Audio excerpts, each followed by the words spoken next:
Bonjour, coucou. Bonjour, bonjour, bonjour. Est-ce qu'il y a quelqu'un en ligne? Bonjour, comment allez-vous? J'attends un tout petit peu le temps de prendre mes notes, prendre ma Bible et tout. Voilà, bonjour tout le monde. Comment allez-vous? Comment vous allez? On est vendredi aujourd'hui. On est à la fin de la semaine. C'est vrai que on est plus ou moins fatigué.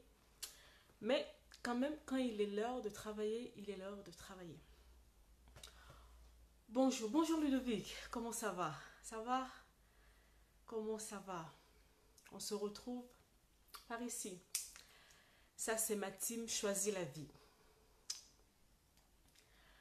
Bonjour, bonjour. Bon, si c'est la première fois que tu me vois, je m'appelle Noélie. Je suis la personne qui est derrière cette page, au fait, et je suis auteure, conférencière et conseillère en relation d'aide. En relation d'aide, c'est-à-dire que je fais un accompagnement spirituel et psychologique. Au fait, c'est plus pour des gens qui ont des passés lourds, des histoires lourdes, qui n'arrivent pas à s'en sortir au fait, qui n'arrivent pas vraiment à se débarrasser de tout ça pour pouvoir avancer. Et j'interviens au fait dans ce domaine. J'ai un groupe privé que j'appelle, j'ai un groupe privé, que ce soit sur Facebook ou WhatsApp, que j'appelle Choisis la vie. Souvent, donc, je dis, pour faire plus court, je dis souvent la team Choisis la vie. On a décidé de choisir la vie, au fait. On a décidé de ne plus se laisser croupir dans toutes ces choses qu'on a vécues qui nous font du mal, qui nous empêchent d'aller de l'avant. On a choisi la vie. On a choisi d'abandonner tout ça, d'être plus léger pour pouvoir avancer. Donc, voilà, ça, c'est ma présentation. Noélie. Ok, bon. Pour ceux qui sont à Paris, pour toi qui me suis, qui est sur Paris, la semaine prochaine, je suis à Paris. Je monte à Paris la semaine prochaine.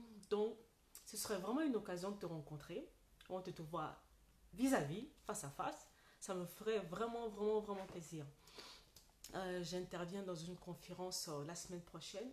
Je viens parler aux femmes, justement. On va parler aux femmes par rapport à leur passé, par rapport à leurs histoires lourdes, comment faire pour s'en sortir, comment reprendre le contrôle sur sa vie, comment ne pas laisser toutes les choses que l'on a pu vivre, tout ce que l'on a pu subir, prendre le contrôle sur nous, comment arriver à lâcher tout ça et à reprendre contrôle sur sa vie. J'interviens la semaine prochaine sur ça. Je viens avec mon témoignage, je viens avec mes livres. Tu seras à Paris. Je vais remettre le lien tout à l'heure sur la page si tu veux vraiment t'inscrire. L'organisatrice m'a dit il reste à peu près 4 places au fait. Donc si ça t'intéresse, envoie-moi un message, je vais te mettre le lien, je vais mettre le lien sur la page tout à l'heure et puis voilà. Bref, tout ça c'est bien beau, mais c'est pas ce pourquoi je suis venue te parler ce matin. Ce matin, je suis venue te parler de quoi? Voilà. Tes victoires et tes échecs dépendent de ta perception. Tes victoires et tes échecs dépendent de ta perception. Qu'est-ce que tu vois? Quand je parle de la vue, je ne te parle pas de tes yeux physiques là, que tu vois, que tu prends pour voir les choses dans la vie de tous les jours.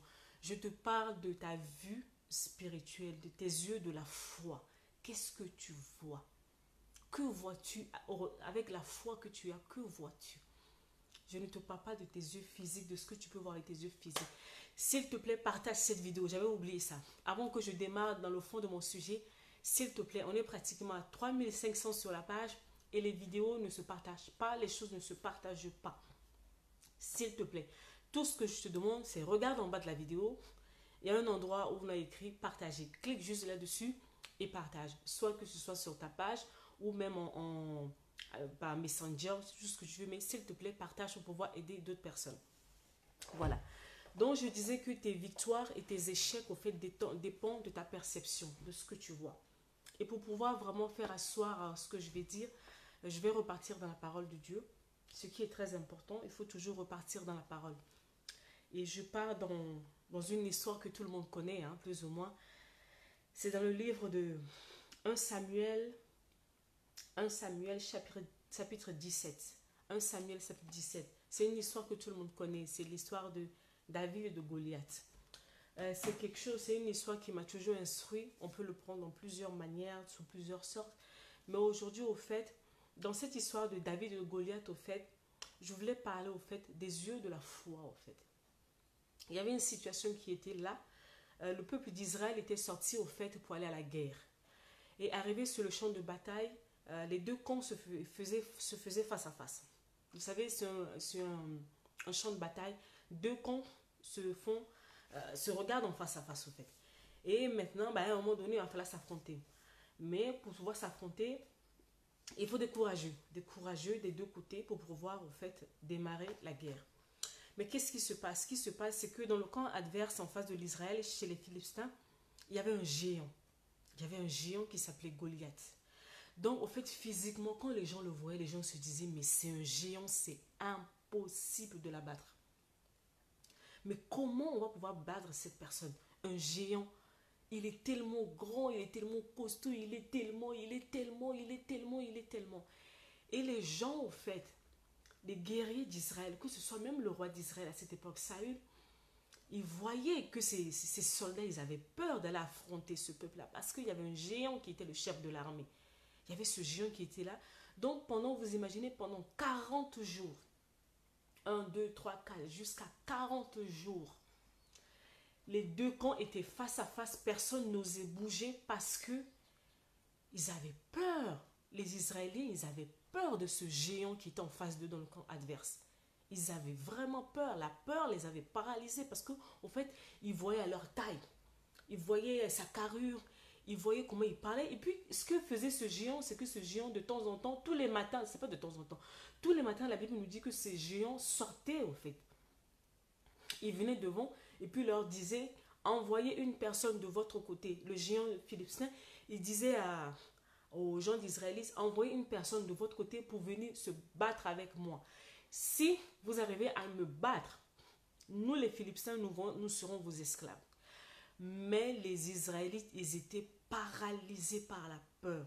Paralysés parce qu'ils voyaient avec leurs yeux. Ils voyaient un géant. Ils voyaient un problème insurmontable. Ils voyaient déjà l'échec. Ils voyaient déjà comment la guerre était déjà bouclée, c'était déjà fini. Pour eux, ils se disaient, là, je vais utiliser un langage des jeunes, là, c'est mort. C'est fini. Il n'y a plus rien à faire, on a perdu. Les grands généraux d'Israël n'arrivaient pas à trouver de stratégie pour pouvoir faire face à ce géant qui était là. Tout le monde, pour faire plus court, tout le monde s'est arrêté au fait à l'aspect physique de ce géant-là, de ce Goliath. Tout le monde voyait sa taille physique au fait. Ce qui représentait physiquement, c'est ce que tout le monde voyait. Et puis il y a un jeune homme qui est venu. Un jeune homme qu'on a envoyé au fait sur le champ de bataille pour ramener à manger au fait aux soldats. Et quand ce jeune homme est venu, ce jeune homme a vu le géant. Il a vu le géant comme tout le monde. Mais au fait, lui, au lieu de le voir comme un géant, il a vu autrement. Certes, avec ses yeux physiques, il voit une personne grande, géant, baraqué, tout ce que vous voulez, tout, avec ses armures. Physiquement, il avait vu. Mais David, la différence de ce jeune homme-là, c'est qu'au-delà de sa vision physique, David avait les yeux de la foi. David savait avec qui il marchait. David connaissait le Dieu qui était avec Israël. David connaissait son alliance avec Dieu. David avait d'autres informations, au fait, que ces soldats d'Israël qui étaient devant Goliath n'avaient pas. Lui, il avait une autre perception de la situation. De par d'où il vient, de par sa relation avec Dieu, de par sa connaissance avec Dieu, il avait une autre lecture de la situation. C'est là que je suis venue, c'est à ce niveau que je suis venue te parler ce matin. Tout le monde arrive, tout le monde voit maladie, tout le monde voit échec, tout le monde voit divorce, tout le monde voit, voilà, toutes ces mauvaises choses-là, tout le monde voit ça dans ta vie. Mais toi, en tant qu'enfant de Dieu, qu'est-ce que toi tu vois? Toi qui connais Dieu, toi, fille, fils de Dieu, connaît Dieu, qui connaît ce grand Dieu avec qui tu marches. Pas le connaître avec seulement sa tête, mais qui a une histoire personnelle avec ce Dieu, qui connaît comment ce Dieu travaille, comment ce Dieu agit. Comment tu réagis vis-à-vis au fait des situations qui arrivent. Quand David est venu, tout le monde voyait le géant. La première chose, il a posé des questions. Il a dit, mais si la personne qui va battre ce géant-là, qu'est-ce qu'on va lui donner? Il n'est pas venu, il a commencé à avoir peur. Ah, c'est quoi ce géant? Comment on va faire? Et on est fichu. Oh, c'est fini pour nous. Non. La première question qu'il a posée, il a dit, qu'est-ce qu'on va donner à la personne qui va battre ce géant?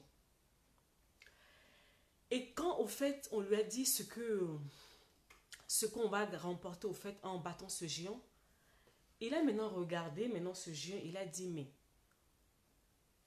c'est qui cet incirconcis? Donc, c'est-à-dire que quoi? Le peuple d'Israël voyait un géant devant eux. David, il est venu, lui, il a eu une autre vue. Il a vu un incirconcis. Donc, c'est-à-dire que une personne, un peuple qui n'a pas d'alliance avec Dieu. Une personne qui ne connaît pas ce Dieu que Israël sert. Au lieu de voir un géant, lui, il a vu un circoncis. Donc maintenant, je reviens à mon message pour toi ce matin. Devant toutes ces situations qui se produisent dans ta vie, qu'est-ce que tu vois? Que vois-tu? Tu vois échec ou tu vois une formation pour pouvoir atteindre ton but, tes objectifs? Derrière cette maladie, tu vois la gloire de Dieu, tu vois un témoignage ou tu vois seulement la mort finale? Derrière ce célibat qui traîne, tu vois seulement les démons de célibat ou tu es en train de voir une meilleure préparation pour être une épouse d'impact? Qu'est-ce que tu vois? Et puis, il y a plein d'exemples comme cela. Plein d'exemples. La plupart du temps, au fait, on s'arrête à ce que nos yeux physiques voient.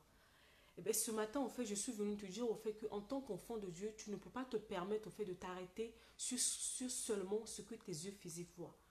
Nous sommes d'abord des êtres spirituels. On doit d'abord apprendre à voir les choses avec les yeux de l'esprit.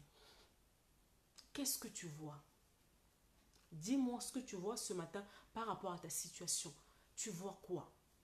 Je vais te raconter une petite anecdote de quelque chose qui m'est arrivé en 2017. En 2017, j'étais enceinte de mon troisième enfant. Et j'avais eu une grossesse vraiment difficile, très compliquée. Je passais pratiquement mon temps à l'hôpital tout le temps. Mais à chaque fois que j'allais à l'hôpital, les médecins me disaient toujours quelque chose. Ils me donnaient toujours un verdict. Ils me disaient toujours quelque chose. J'étais malade, il y avait ceci, il y avait cela. Donc, en fait, dans tout ce qu'on me disait, j'avais compris une chose. Le but, c'est de pouvoir, en fait, enlever cet enfant très tôt de mon ventre, en fait. On voulait la faire sortir plus tôt que prévu de mon ventre. Donc, ça va être un enfant prématuré avec beaucoup de complications qui vont avec. Mais moi, à chaque fois, au fait, que je me retrouvais devant ces médecins, devant ces personnes, au fait, qui me parlaient, je ne me fiais pas à leur verdict. Non. Quand on me disait, oh, madame, il y a ci, il y a ça, machin, je leur disais non. Non, je leur disais, c'est pas... Dans mon cœur, déjà, moi, je leur disais non. Mais dans mon cœur, je disais non, je refuse ça. Je refuse. Ton problème, c'est qu'au fait, tu as la capacité d'accepter tout ce qui t'arrive, au fait. Tu es dans une forme de fatalité qui est là. Donc, on te dit une chose, tu vois une chose, tu crois que c'est ça, et puis tu acceptes ça, et puis c'est fini. Un jour, il y a une femme qui a dit, ce que tu vois n'est pas la vérité.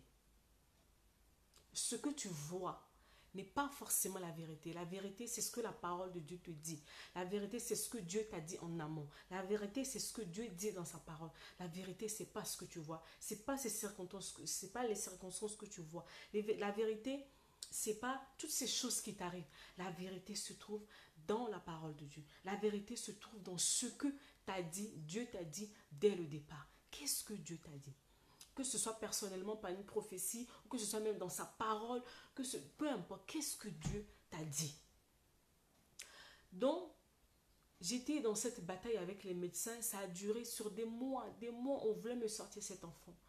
Mais à chaque fois, je disais non, je disais, Seigneur, ce n'est pas ce que tu m'as dit. Ce n'est pas ce que tu m'as dit. Tu m'avais promis cet enfant. Tu ne m'as pas dit que cet enfant arrivera malade. Tu ne m'as pas dit ceci. Tu ne m'as pas dit cela. Tu ne m'as pas dit cela. C'est-à-dire que j'ai refusé de me conformer. J'ai refusé de me conformer à ce que je vois avec mes yeux physiques. J'ai refusé cela. J'ai refusé d'accepter le verdict qui se trouvait devant moi comme une fatalité. Parce que je suis enfant de Dieu. Et d'abord, je crois d'abord ce que je me dis. Je n'ai pas la foi dans mes circonstances. J'ai la foi en Dieu. Je n'ai pas la foi en mes circonstances. J'ai la foi à la personne qui est capable de bouleverser ces circonstances. J'ai la foi à la personne qui est capable de changer les circonstances. Et tout part de la foi. Est-ce que tu as la foi?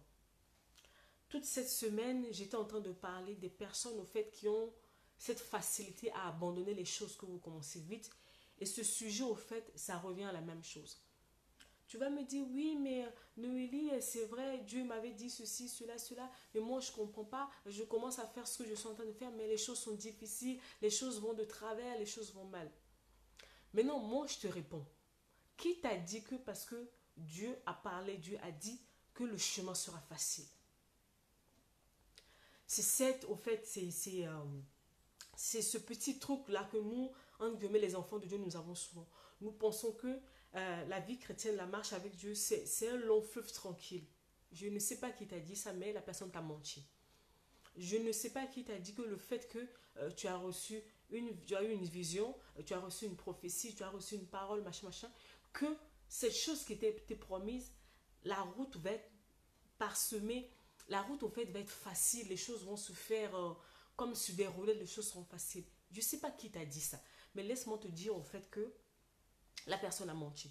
Parce que même dans cette histoire dont je suis en train de te parler avec David, même quand David au fait est venu et que David a dit, c'est qui cet incirconcis au fait qui nargue l'armée de l'Éternel, il y a un des frères, le frère aîné de David au fait qui est venu pour le déstabiliser.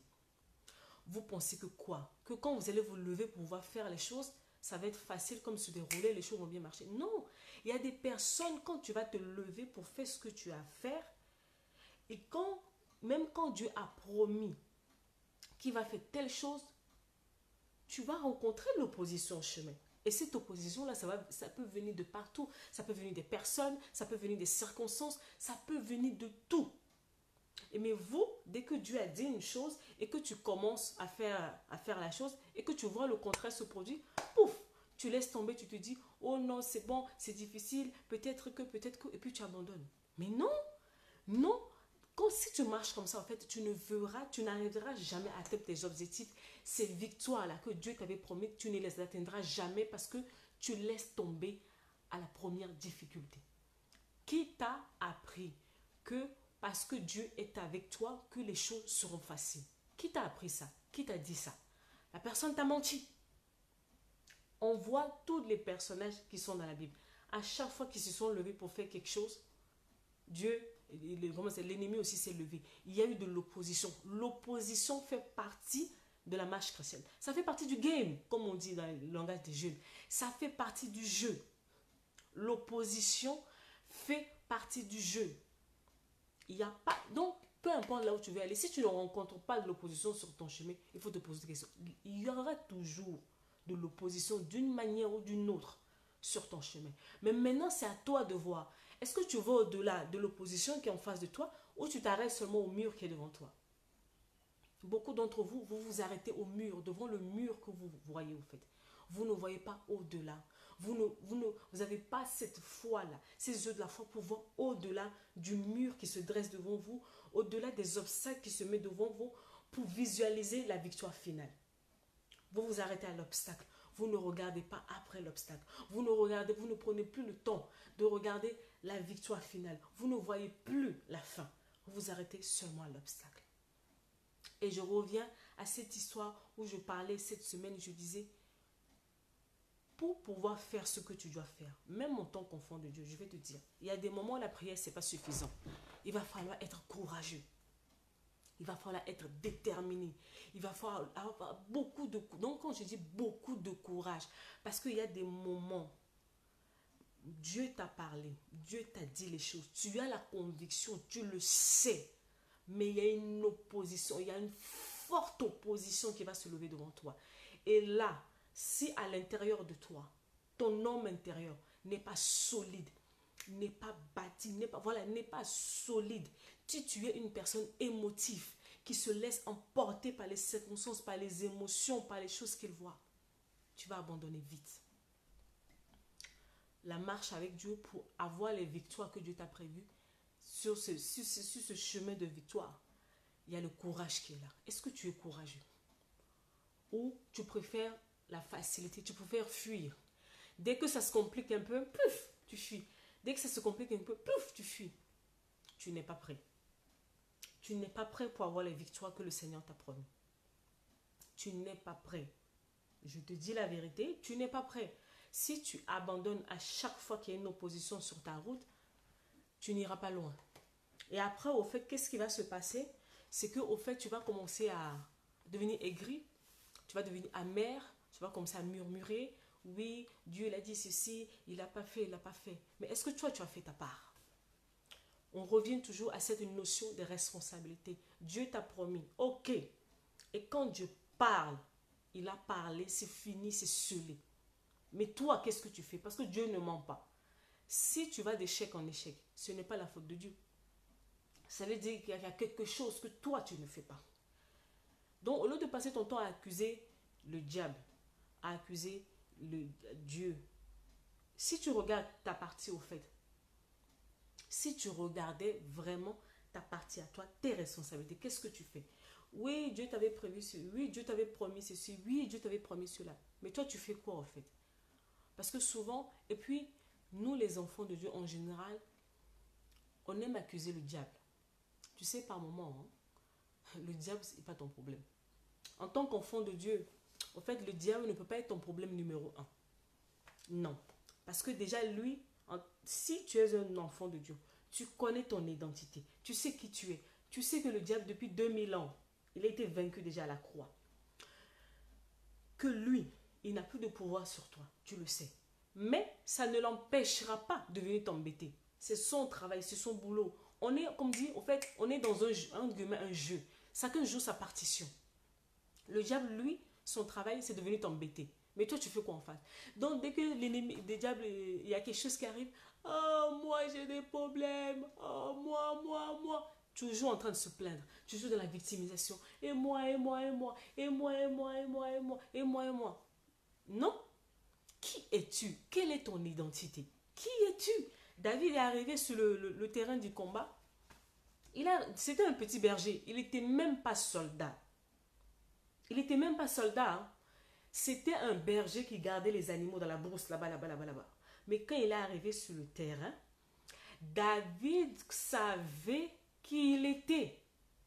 Quand je parle de son identité, pas de sa fonction, je parle de son identité. Il savait qui il était. Mais qui es-tu? Qui es-tu? Parce que tu passes ton temps à te plaindre, à murmurer, à te plaindre, à murmurer, à te plaindre sur tes circonstances. Mais qui es-tu? Que vois-tu? Qui es-tu? Que vois-tu? Je ne veux pas rentrer au fait dans cette... comment on appelle le truc? Je ne veux pas rentrer sur ce sujet d'identité. Parce que ça va me perturber. Coucou Anne, comment ça va? Je ne vais pas rentrer sur cette problématique d'identité parce que ça va fausser mon message. Mais ma question pour toi ce matin, qu'est-ce que tu vois en fait avec tes yeux? Tu vois quoi? Tu vois quoi? Tu t'arrêtes à ce que tes yeux physiques voient ou tu vois au-delà? Oui, Dieu m'a promis telle chose. Mais au fait, bonjour Paola, Dieu m'a promis telle chose. Ok, mais sur mon parcours, je vois un mur qui se dresse devant moi. Je m'arrête sur le mur où je vois au-delà du mur pour pouvoir avancer. C'est de ça que je suis venue te parler ce matin en fait. Tu t'arrêtes sur le mur, tu t'arrêtes devant tes circonstances, tu t'arrêtes devant tes problèmes où tu vois au-delà. Parce que quand tu commences à voir les choses autrement avec les yeux de la foi, David, il est arrivé, il a dit, c'est incirconcis. Donc tout de suite, comme on dit, le jeu est rééquilibré. Ça te redonne la force de pouvoir affronter la chose. Parce que quand tu es devant une challenge, quand tu es devant une situation difficile, ça dépend comment tu nommes la situation. Ça dépend de comment tu nommes la situation. Si tu dis vraiment échec, ça va être difficile pour toi, au fait, humainement parlant, d'avoir le courage de pouvoir évoluer. Alors que si tu prends ça comme une formation, tu te dis non, bon, sur ce coup, j'ai raté, mais je me reconcentre, je fais les choses autrement pour pouvoir arriver à mon objectif. Tout de suite, ta pensée, ta manière de voir la situation, au fait, change. Ta manière de voir la situation change. Tu ne vois plus ça comme une haute montagne, une grande montagne insurmontable.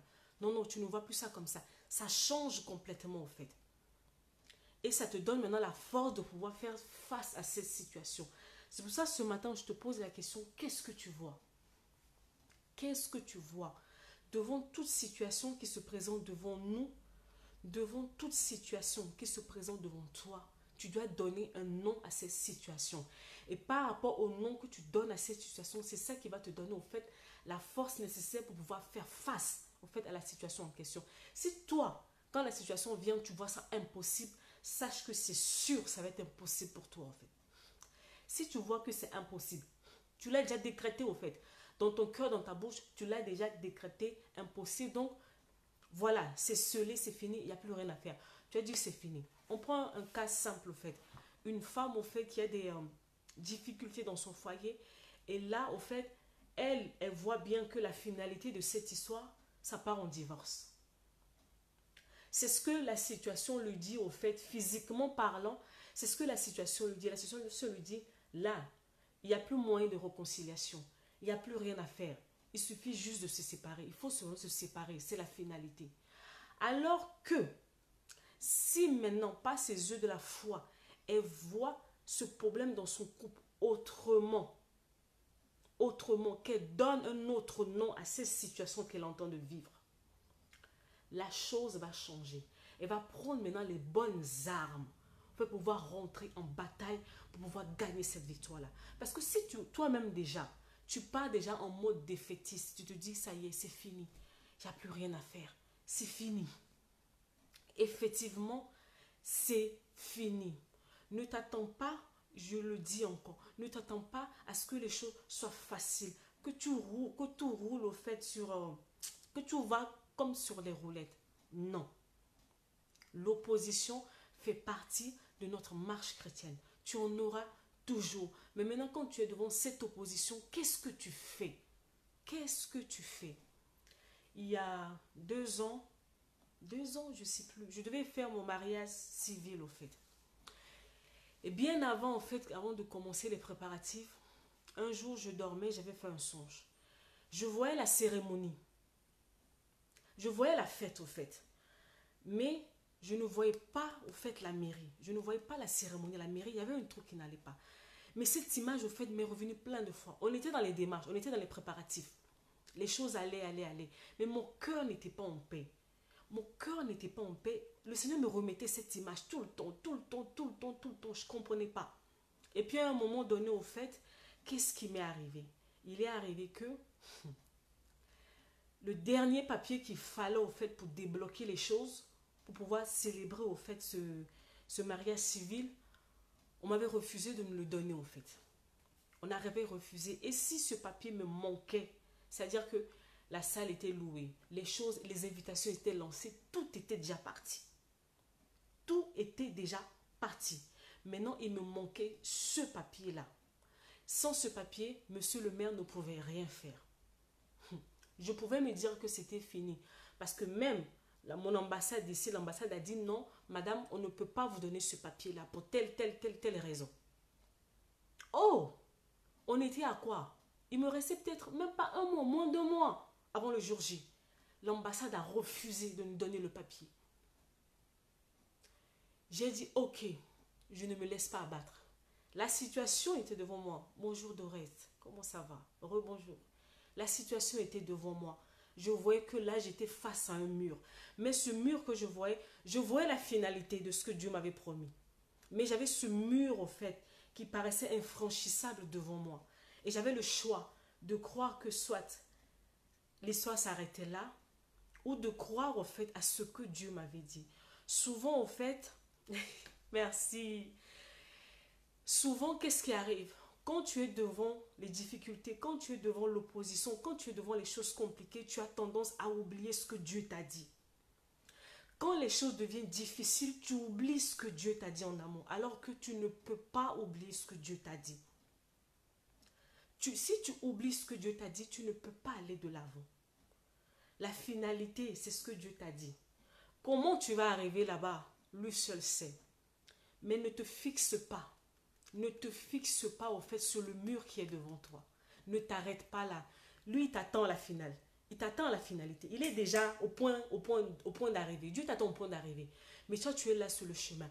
L'opposition est là. Ok, mais on continue. Oui, tu vas trébucher. Oui, tu vas te faire mal. Oui, tu vas pleurer. Oui, ça va donner des coups. Oui, ça va faire mal. Mais ce que Dieu a dit, j'arriverai là-bas. C'est ça le langage de la foi d'un enfant de Dieu. Quand tu es une personne qui voit par la foi, tu ne vois pas par la vue. Je dis, Seigneur, je ne comprends pas. Seigneur, je ne sais pas. Seigneur, mais je te fais confiance parce que le dernier mot t'appartient. Parce que ce que tu as dit, c'est ce que tu vas faire. C'est ça la foi. Les gens vont te dire, mais elle est complètement dingue. C'est quoi? C'est infaisable. C'est pas possible. C'est ça le langage que les gens vont te donner. Les gens vont te dire, mais c'est pas possible. C'est pas faisable. Mais elle est complètement dingue. Mais c'est quoi cette histoire? Mais toi, tu ne vois pas par la vue. Tu vois en esprit, tu vois par la foi. Tu vois ce que Dieu t'a dit à la fin. Et tu fais confiance à ce Dieu. Tu le fais confiance. Et ça revient à cette histoire que je dis souvent. Voilà, la vision au bout du tunnel. C'est ça. Tu fais confiance en Dieu. Cette question, et puis on revient à cette problématique. Est-ce que tu fais confiance à Dieu? Parce qu'il y a des moments, les choses viendront te faire douter. Les circonstances te feront douter de ce que Dieu t'a dit. J'aimerais répéter à une personne ce matin, je ne sais pas par quoi tu es en train de passer. Ce n'est pas parce que tu vois le contraire de ce que Dieu t'a promis, que Dieu a menti. Dieu ne ment jamais. Dieu ne ment jamais. Jamais, jamais, jamais. Peu importe le temps que ça va prendre, peu importe la durée, peu importe la complication, ce qu'il a dit. La Bible dit que la parole de l'Éternel ne retourne pas à lui sans avoir accompli ce pourquoi il a été envoyé. Si la parole n'atteint pas sa cible, ce n'est pas la faute à Dieu. Ça veut dire qu'il y a quelque chose que tu n'as pas fait. Arrête d'accuser le diable. Ce matin, je veux te ramener à ta responsabilité. Et ta responsabilité en tant qu'enfant de Dieu, c'est la foi. C'est de croire dans ce que Dieu t'a dit. C'est de croire à ce que tu lis dans la parole. Est-ce que tu lis la parole? Souvent, nous sommes au fait malmenés. Nous sommes ballottés par-ci, par-là parce que, au fait, tu ne lis pas la parole. Tu ne sais pas ce que Dieu a dit. Donc, quand les circonstances viennent, tu es paniqué total.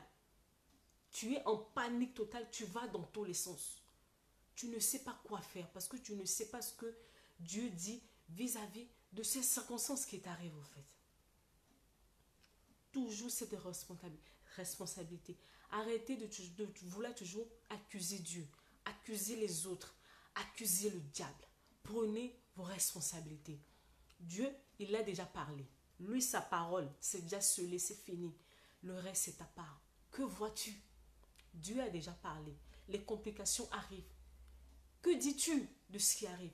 Que dis-tu? Que confesses-tu de ta bouche? Tu dis c'est impossible? Ok, ce sera impossible. Tu dis c'est possible? Il te sera fait selon ta foi. Il te sera fait selon ta foi, selon ce que tu crois. Si tu crois que les choses iront, ça va aller. Si tu crois aussi que non, c'est fini, il n'y a plus d'issue, Dieu aussi, il va dire, ah, tu sais, Dieu peut te faire une promesse, hein, mais il respecte ton libre arbitre. C'est-à-dire que il a dit ça, il a dit pour lui. Mais toi aussi, au fait, tu as ta part à faire. Et si tu ne fais pas ta part, mais les promesses, au fait, ça va durer. Ça va traîner.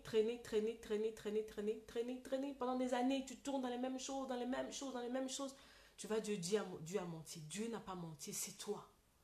Qu'est-ce que tu vois? Je sais que c'est difficile, au fait, quand tu passes par des moments compliqués, de voir au-delà. Mais c'est ce que la parole de Dieu nous recommande. C'est ce que la parole de Dieu nous recommande. D'où il est important pour toi de ne pas être une personne émotive. Je reviens à ma problématique de tous les jours. On est trop des personnes émotives. Donc, au lieu d'être, entre guillemets, rationnel, de réfléchir à des choses et d'être des personnes de foi, on rentre dans les émotions tout de suite. Le fait que tu pleures, le fait que tu te plaignes, le fait que tu murmures, le fait que tu t'agites, le fait que tu fais tout ça, ça ne change en aucunement ta situation. Le fait que tu pleures beaucoup, hein, ne fera pas bouger Dieu sur son trône. Il ne viendra pas faire ta part pour toi, en fait. Il attend que tu bouges. Tu bouges quand, en fait? Tu bouges quand? À quel moment, en fait, tu vas bouger? Dieu, il attend que tu bouges. Lui, il attend seulement. Il attend que tu bouges. Mais tu vas bouger, au fait, quand tes pensées vont être changées vis-à-vis de la situation que tu es en train de traverser. Et beaucoup, sans mentir, vraiment, nous pensons mal. Nos pensées sont vraiment... Je ne sais même pas quel terme utiliser. Nous pensons mal, en fait. Nos pensées ne sont pas renouvelées. Nos pensées ne sont pas renouvelées. Donc, on a du mal, au fait, à faire la part des choses. Quand tes pensées sont renouvelées, tu ne vois plus les choses selon les yeux humains, mais tu vois les choses selon l'esprit, au fait. Et c'est ça qui fait toute la différence. Les gens vont dire, tu es fou, tu es folle, tu es... Mais c'est la foi. En tant qu'enfant de Dieu, c'est comme ça, en fait, que l'on doit marcher, l'on peut marcher, au fait. C'est comme ça que passe à l'action et brise. Voilà. Voilà. Oui. Cette histoire de pensée, dans mon groupe Choisis la vie, ça fait pratiquement un mois et demi qu'on est sur ce sujet-là. Tous les jours, je leur parle de deux choses qui reviennent fréquemment. Les pensées et les émotions. Les pensées, les émotions. Les pensées, les émotions. Si tu te laisses aller à tes émotions et si tu penses mal, tu as des mauvaises pensées, il n'y a rien à faire. Tant que tes pensées ne sont pas changées, tant que tes pensées ne sont pas changées, il n'y a rien à faire. Donc, on peut prier pour toi du matin au soir. Moi, je dis la vérité, moi-même, j'étais comme ça avant. On priait pour moi tout le temps. Mais j'avais des mauvaises pensées. J'étais négative. Je broyais du noir. Pourtant, tous les dimanches, j'étais à l'église. J'étais à l'église. Je faisais plein de choses. Mais mes pensées étaient complètement erronées. Ce qui fait que je recevais beaucoup de prophéties. Mais les choses étaient là, les choses stagnaient dans ma vie, au fait. Les choses stagnaient parce que mes pensées n'étaient pas changées. Et le jour où la révélation est tombée pour dire, il faut que tu changes tes pensées. Noélie, tu dois changer tes pensées. Le jour où j'ai commencé à changer mes pensées, automatiquement, mon langage a changé. Le jour où tu changeras tes pensées, ton langage change aussi.